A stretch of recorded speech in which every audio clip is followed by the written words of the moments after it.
hablar sobre este tema quiero saludar a Marcos Carrillo. Él es profesor de resolución de conflictos de la Universidad Católica Andrés Bello en Caracas. Profesor Carrillo, bienvenido a la tarde. A lo largo de estos 15, 16 años de revolución bolivariana en Venezuela han sido varios los intentos de diálogo. Organismos internacionales como el Centro Carter, especialistas extranjeros llevados a Venezuela con ese fin, organizaciones no gubernamentales venezolanas lo han intentado y hasta ahora han fracasado. Le pregunto, ¿por qué ha sido imposible conciliar posiciones? Buenas tardes, Idania. Muchas gracias por la invitación. Aquí hay que empezar por un tema fundamental que es el uso del lenguaje. Desde hace 15 años, desde que llegó el chavismo al poder, ha habido un lenguaje que pretende descalificar a quien no está de acuerdo contigo. Esa descalificación termina inclusive deshumanizando a tus opositores. Y esto es alrededor, por supuesto, de un lenguaje sumamente violento, que lo pudimos ver ahorita en los Twitter, donde la referencia que hacían era descalificando sin pruebas a un sector de la sociedad venezolana. Ahí ha habido un elemento muy importante de cómo ha sido este proceso de deterioro. Además del lenguaje, tenemos que entender que en la democracia tiene que haber tolerancia. Tolerancia que tampoco ha sido promovida por los recientes gobiernos. De modo que en este ambiente de intolerancia, en este ambiente de lenguaje descalificador, en este ambiente de deshumanizar al que no está de acuerdo contigo, desde esta óptica, que es mi materia, hay un elemento importantísimo de por qué no se ha podido llegar a acuerdos o promover la paz en el país. Eso sería un primer elemento. Ahora, profesor, la pregunta es, ¿tendrán los venezolanos que resignarse a vivir en esta confrontación perenne? No, bajo ninguna circunstancia, bajo ninguna circunstancia.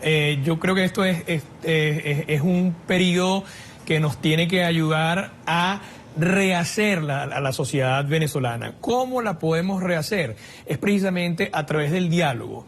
Un diálogo que tiene que focalizarse en la comunidad. Es decir, un diálogo horizontal entre vecinos, entre amigos, de diferentes tendencias políticas, pero con similares necesidades. Ahí hay un espacio que hay que trabajar muchísimo para reconstruir el país. Luego yo pienso que tiene que haber eventualmente algún gobierno de transición que hacia el retorno hacia la democracia, y en ese gobierno de transición va a tener que focalizarse mucho en un tema no solamente ya de conciliación de intereses, sino de reconciliación nacional. Es decir, de entendernos los unos con los otros en un contexto de democracia. Es probable que luego queden algunos focos de violencia. Por supuesto, está todo este tema también de la seguridad ciudadana, que es un tema que va a llevar mucho más tiempo, sí. Pero en este contexto de diálogo y de reconciliación, de una futura reconciliación nacional, se podría cambiar el sistema donde estamos en este momento de violencia y de atentado contra todos los seres humanos. Permítame interrumpirlo. Tenemos las imágenes en vivo y directo a través de la señal de venezolana de televisión. Es el canal del Estado venezolano. Llega el féretro del diputado Robert Serra, llega al Congreso Nacional, a la Asamblea Nacional. En este momento vemos cómo está ingresando. Sus restos van a ser velados en Capilla Ardiente. Allí lo lleva, estoy viendo, a Diosdado Cabello, presidente de la Asamblea Nacional. Está el diputado Pedro Carreño detrás del presidente de la Asamblea. Son dos de las personas que están cargando este féretro, que en este momento está ingresando al antiguo Congreso, hoy Asamblea Nacional Venezolana. Y no al que hace armas de guerra.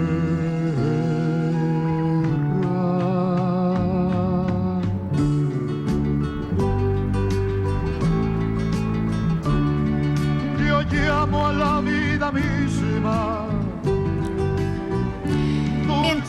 Mientras vemos estas imágenes, retomo al profesor Marcos Carrillo. Vuelvo con el tema que nos llevó a conversar en la tarde de hoy y le pregunto, ¿qué hace falta para instaurar un diálogo franco? ¿Qué hace falta para que las dos partes del país, de esta polarización que lleva ya estos más de 15 años, piensen realmente en Venezuela primero, más allá de la política, y traten de recuperar por lo menos la comunicación para reconstruir la sociedad venezolana?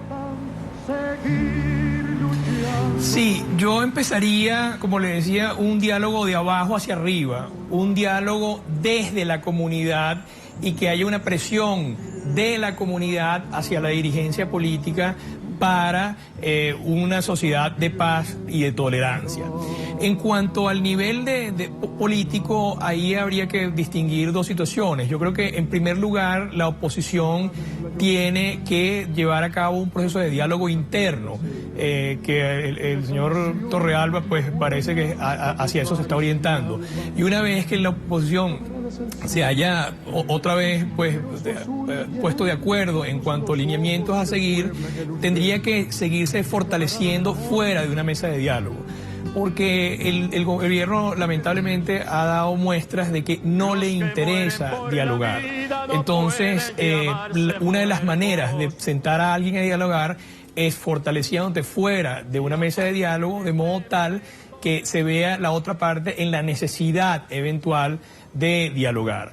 En estos momentos y hasta muy recientemente, pues lo hemos visto, pues los diálogos no han sido bien llevados porque el gobierno no tiene razones para sentarse a dialogar. Yo creo que la oposición tiene que tener mucha fortaleza, tiene que buscar Claro, fórmulas profesor, que fuera de perdóneme, una mesa pero de diálogo. profesor, lo interrumpo porque Sí. Para dialogar se necesitan dos. Usted bien acaba de decir, el gobierno no ha tenido la voluntad realmente de establecer un diálogo fructífero. ¿Cómo entonces establecer un diálogo? Es decir, la oposición no puede dialogar con ella misma. Claro, por eso decía que es muy importante un proceso de fortalecimiento de la oposición fuera de una mesa de diálogo y antes de sentarse a dialogar.